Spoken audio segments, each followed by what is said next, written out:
Assalamualaikum warahmatullahi wabarakatuh. Perkenalkan, nama saya Hendawati. Saya mahasiswi Fakultas Hukum di Universitas Subang yang pada saat ini menempuh di semester 4 dengan berakhirnya akhir semester. Saya mendapat tantangan tugas dari dosen pengampu hukum asuransi, yaitu Bapak Hendy Sumadi SHMH, untuk sedikit memaparkan tentang apa itu hukum asuransi.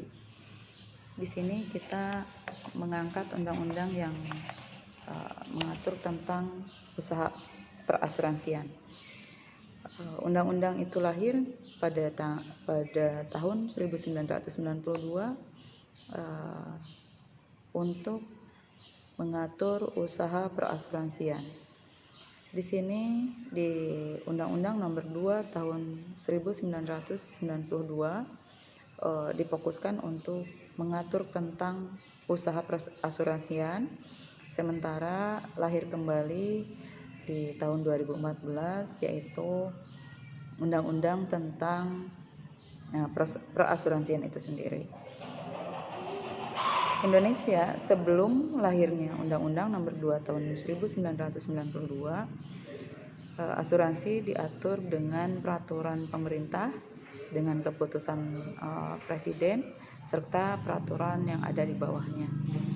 Disertai dengan Kitab Undang-Undang Hukum Dagang, yaitu pasal 246 Kitab Undang-Undang Hukum Dagang yang menjelaskan tentang definisi arti dari asuransi itu sendiri. Penyerta dari peraturan dari asuransi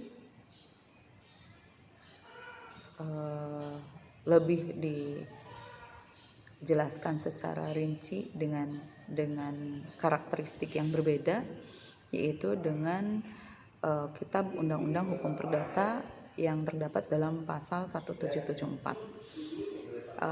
di mana pada pasal 1774 KUH Perdata menjelaskan tentang suatu persetujuan untung-untungan, kan offering comes, adalah suatu perbuatan yang hasilnya mengenai untung rugi, baik bagi semua pihak maupun bagi sementara pihak, bergantung kepada suatu kejadian yang belum tentu. Undang-Undang Nomor 2 Tahun 1992 tentang usaha perasuransian hingga diganti oleh Undang-Undang Nomor 40 Tahun 2014 tentang perasuransian.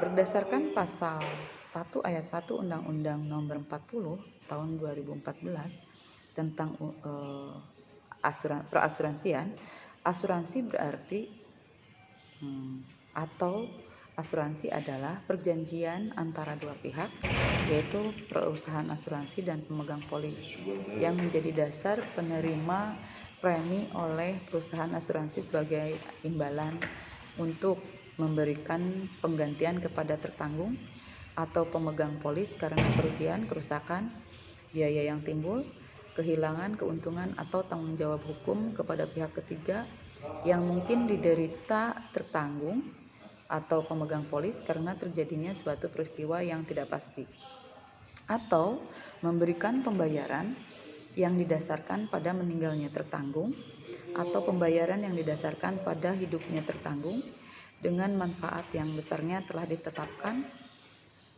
dan atau didasarkan pada hasil pengelolaan dana. Dalam lingkungan bisnis itu sendiri, di Indonesia semakin sadar hukum. Di direksi, pejabat perusahaan, mereka dikenakan tugas dan tanggung jawab yang lebih berat dan menghadapi risiko dengan menjadi target tindakan hukum sebagai akibat dari keputusan manajemen bisnis yang mereka ambil. Jadi berbagai risiko kita pertanggungkan kepada asuransi, dari asuransi jaminan hari tua, asuransi kecelakaan kerja, asuransi kesehatan, asuransi investasi, asuransi berbagai asuransi yang bisa kita tanggungkan, jaminkan sebagai kenyamanan untuk dalam bekerja lah, kenyamanan dalam berinvestasi. Jadi kerugian-kerugian itu akan tercover dengan kita mengasuransikannya, karena dengan diasuransikannya kita bakal menutup hal-hal yang di luar prediksi kita. Sementara pemaparan saya sekian. Terima kasih. Wassalamualaikum warahmatullahi wabarakatuh.